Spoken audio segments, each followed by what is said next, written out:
January 2024 has come and gone. However, kidnappers' rampage in Abuja would remain indelible in the mind of the 22nd Indigenous Inspector General of Police, Olukayode Adeolu Egbetokun.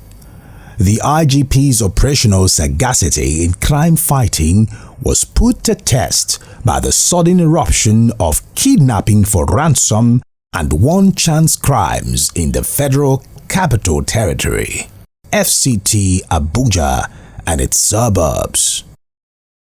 Abuja residents were terrified and gripped with fear as kidnappers went berserk in the second week of January, as the city was under attack from abductors and other criminal gangs.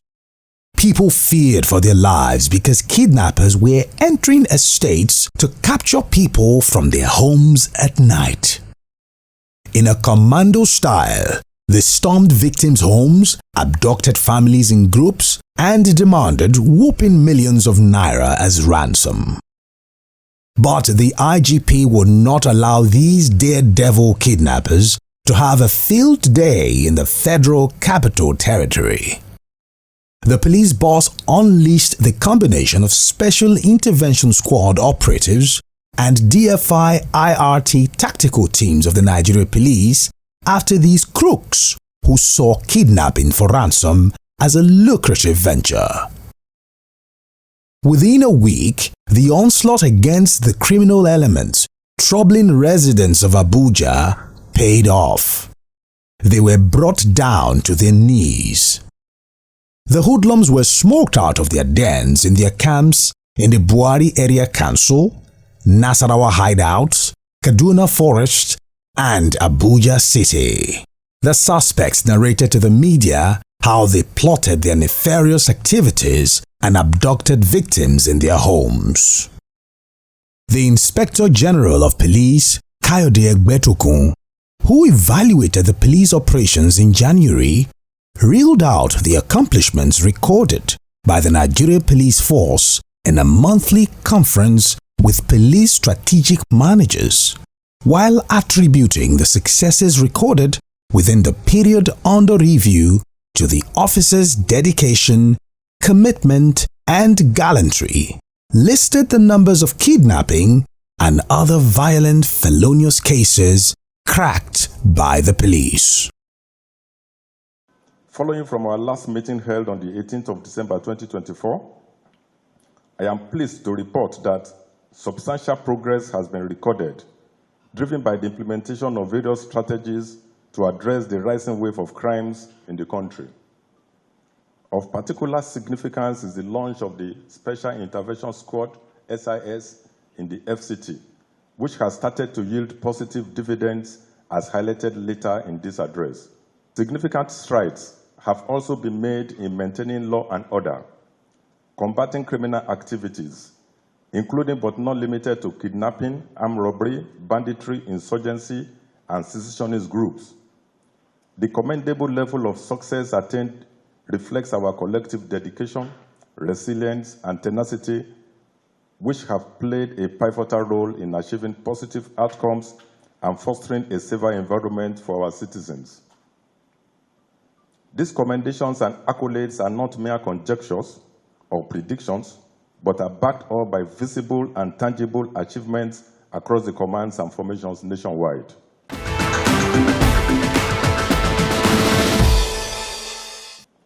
In the last 7 weeks since we had the last conference, the force has attained noteworthy milestones in containing crime rates throughout the country. This achievement is attributable to the strategic blend of proactive policing, intelligence-led operations, and community engagements as advocated by the force leadership. During this period, we recorded 35 cases of terrorism/secessionist attacks, 302 cases of murder, 111 cases of armed robbery, 172 cases of kidnapping, 67 cases of banditry, and 15 cases of unlawful possession of firearms. By executing some of the strategies and plans formulated at the last conference, the Nigerian police force arrested 814 suspects for their participation in various crimes, rescued 107 kidnapped victims, and recovered 106 various firearms, 1,074 ammunition, and 41 vehicles. Below are some of unique reports from the police commands and formations across the nation. FCT Command. In the Federal Capital Territory, the recurrent security breaches witnessed in the late 2023 and early January 2024 led to the launch of the Special Intervention Squad, SIS, on the 17th of January 2024, as a significant stride towards fortifying the security landscape in the Federal Capital City. Among successes recorded following this launch include the arrest of one Idris Ishaku, aka Yellow, a notorious kidnap kingpin in the Buhari axis, and two others. Apart from engaging in kidnapping activities, the suspects form part of the network of spies providing information on potential victims to other criminal gangs and syndicates.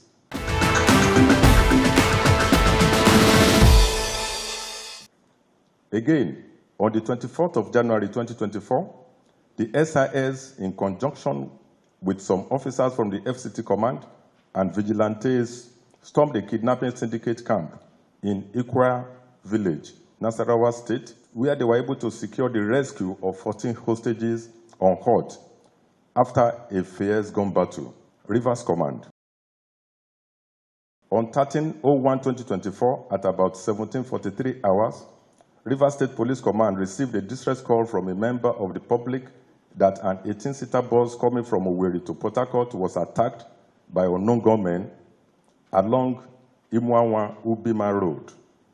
Police operatives immediately responded to this distress and engaged the kidnappers in a fierce gun battle, leading to the rescue of 10 victims who have all been reunited with their families, while effort is ongoing to locate and rescue the other missing victims. Plateau Command.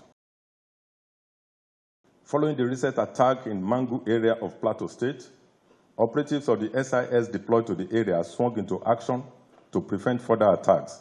The operatives arrested 9 suspects in connection to the recent attack, recovered from them dangerous weapons, including machetes, petrol kegs, which are suspected to have been used by the hoodlums to set fire on houses in the area. Normalcy has since been restored, and security operatives are fully on ground to thwart any further attack, while manhunt for the attackers will continue until they are hunted down. Kaduna State Command. On 20/01/2024, operatives of the Kaduna State Police Command, acting on intelligence, raided one hotel in Tafa area, Kaduna, where one Bello Muhammad was arrested with the sum of 2,250,000 naira, suspected to be part of ransoms collected from kidnapped victims. The suspect instantly offered the DPO Tafa Division a bribe of 1 million naira, which was promptly rejected. During interrogation, the suspect confessed to his membership of the gang that kidnapped the family members of one barrister, Ariyo, in Buhari, FCT, and killed some kidnapped victims, including Ms. Nabiha, daughter of the legal practitioner.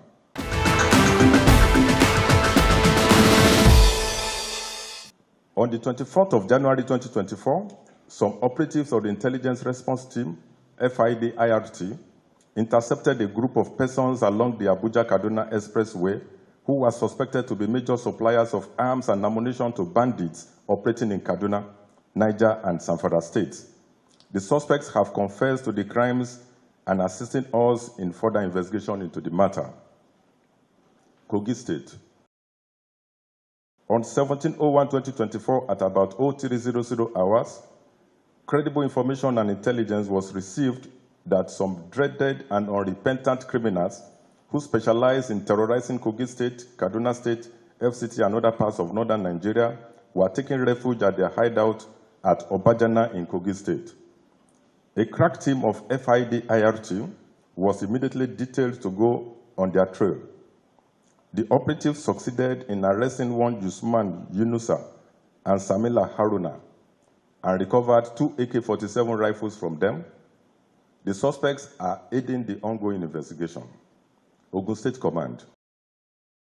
On 27/01/2024, at about 02:35 hours, security operatives uncovered the clandestine operation of one Abdul Aziz Ibrahim, aka Butcher, of Imaweje community by Tasholari University of Education, Ijagun campus, Ijebode, Ogun State, as the armorer for Aye Confraternity, a cult group responsible for serial attacks on students and innocent members of the community.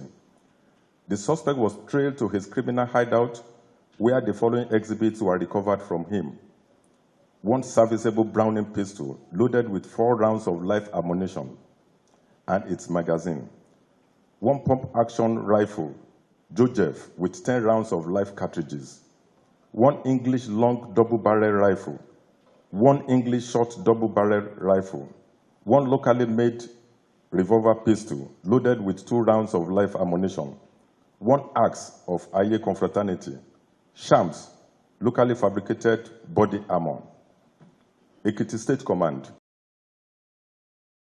Following a tragic incident in Ekiti State which claimed the lives of 2 traditional rulers, kidnap of 5 school children, 3 teachers and a driver, a joint operation comprising of officers of Ekiti and Odo State Police Command, in conjunction with other security and local security groups, stormed the forest in search of the perpetrators of this heinous act.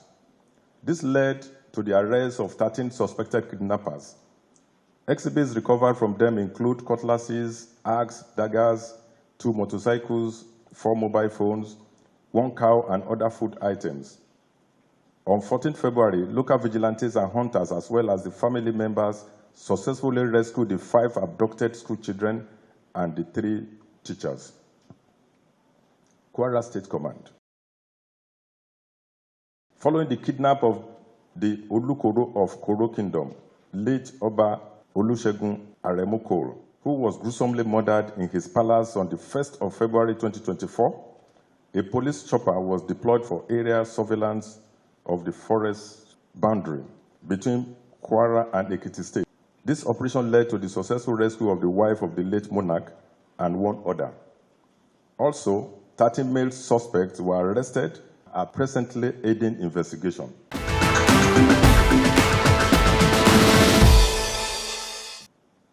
Explosive Ordnance Disposal Unit, EOD CBRN.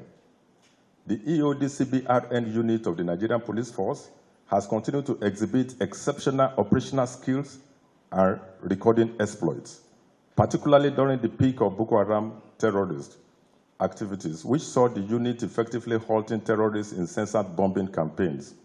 It is noteworthy that among their recent achievements was an incident which occurred on the 4th of December 2023, where personnel from Base 13 Maiduguri safely handled anti-disturbance improvised explosive device, IED, at the University of Maiduguri entrance.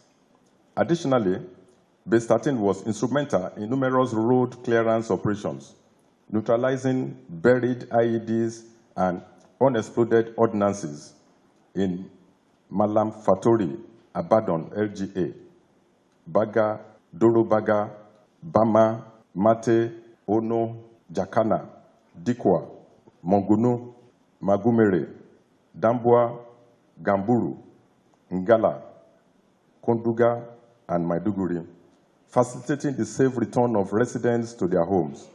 Similarly, on 18/01/2024, personnel of the EOD CBRN Base 36 Oka, stationed at the Military Forward Operational Base, Anambra State, successfully recovered 5 IEDs from an unregistered Lexus Jeep following the neutralization of 3 IPOB members in Ihiala, Anambra State. Let me also commend the prompt response of the personnel of the EOD CBRN in Oyo State Police Command during the regrettable explosion incident at Ibadan on 16/01/2024. The swift response and expertise in managing explosive incidents across the nation have significantly contributed to mitigating such occurrences, reducing avoidable loss of lives. IGP Special Task Force on Petroleum and Illegal Bunkering. The IGP Special Task Force on Petroleum and Illegal Bunkering is a unit of the Nigerian Police Force responsible for tackling the menace of illegal bunkering and other crimes associated with the oil sector. The renewed vigor of the current police administration to stem the tide of activities of illegal oil bunkering and other nefarious activities directly hampering progress in the oil and gas sector has led to doubled efforts targeted at checkmating the perpetrators of these illicit acts and leading to the arrest and interception of some criminal elements sabotaging the country's economy. The STF-PIB in the months of January and February 2024 arrested a total of 59 suspects and recovered 2 vessels, 6 trucks, 1 Toyota Camry vehicle, 100 sacks of adulterated automotive gas oil, 80 drums of adulterated AGO, 40 GP tanks of adulterated AGO, and 62,000 liters of adulterated AGO.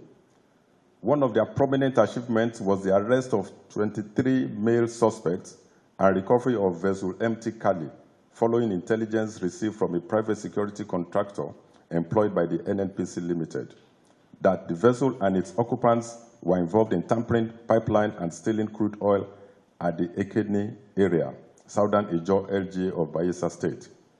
The task force promptly responded, successfully arrested the suspects and took them into custody along with the vessel. All suspects have been charged to court and are now facing prosecution. NPM, National Cybercrime Center.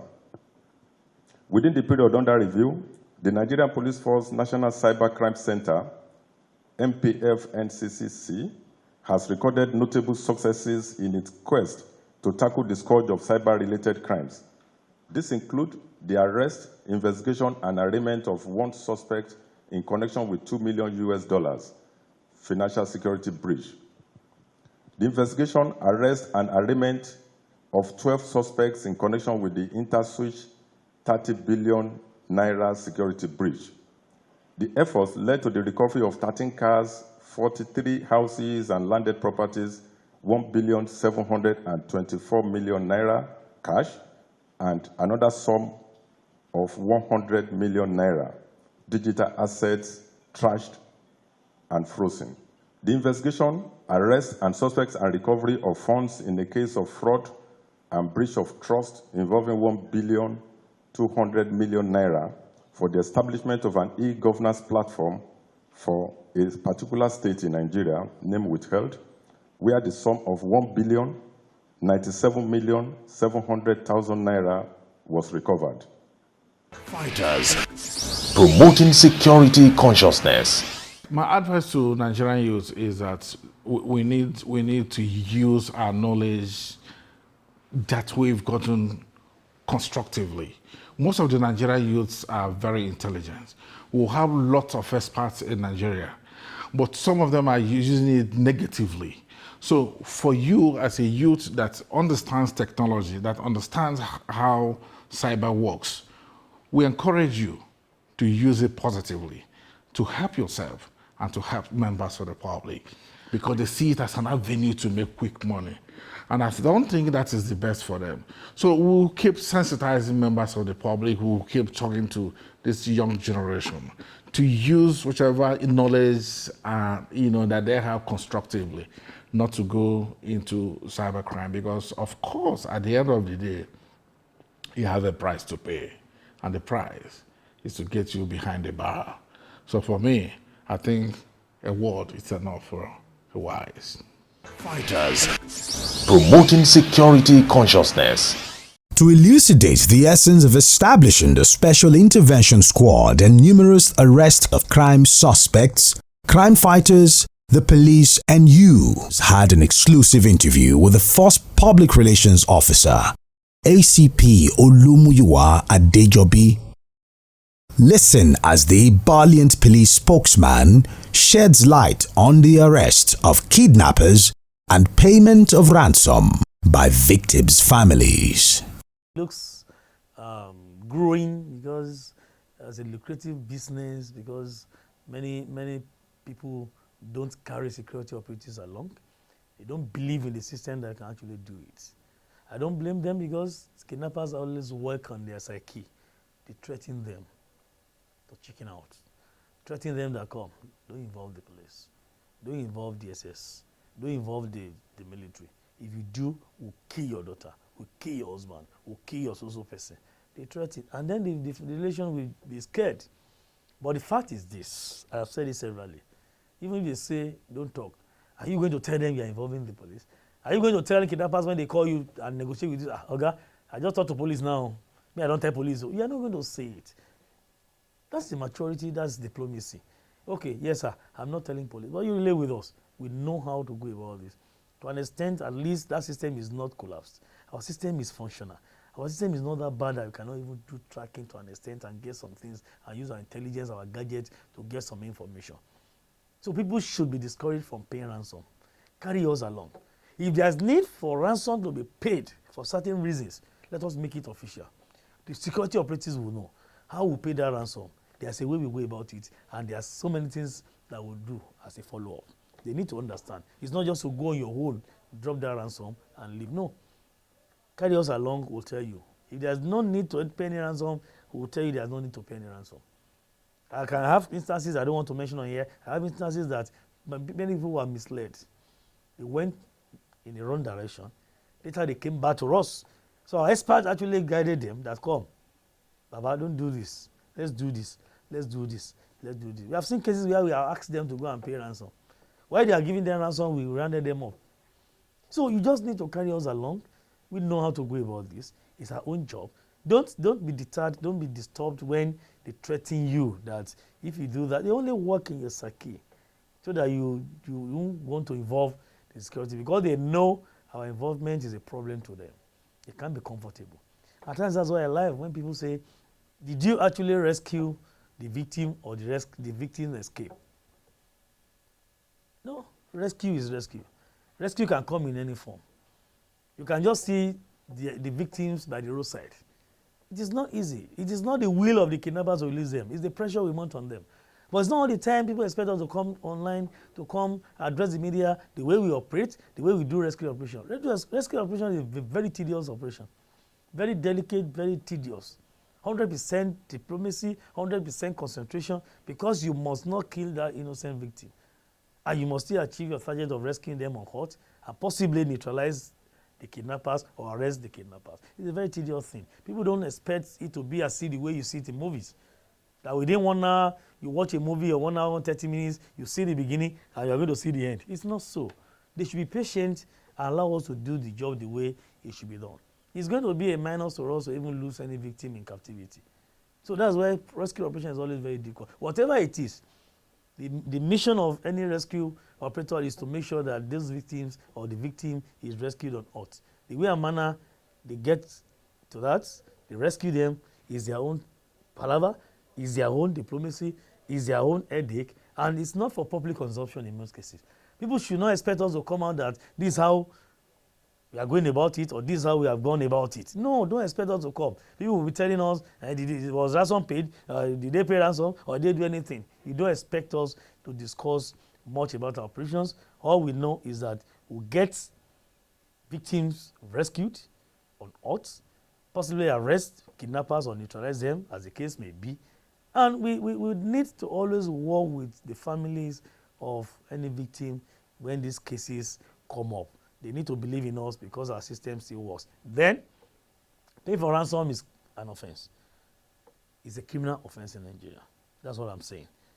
We should discourage our people from paying for ransom.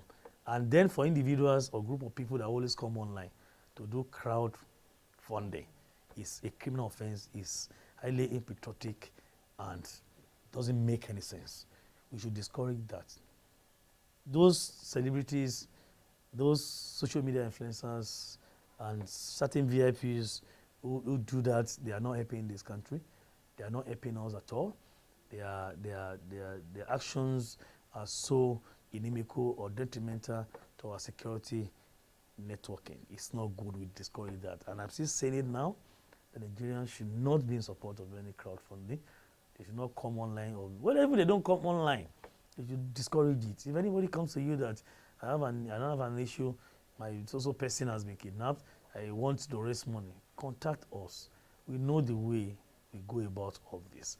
It is criminal, it's condemned in totality, and of course, it's jeopardizing our security arrangements. We don't want it. I want to appeal to Nigerians to please discourage this.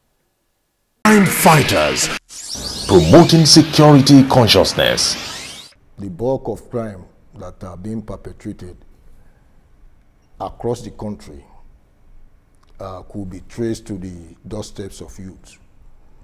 Like I said, cultism is basically a youth affair.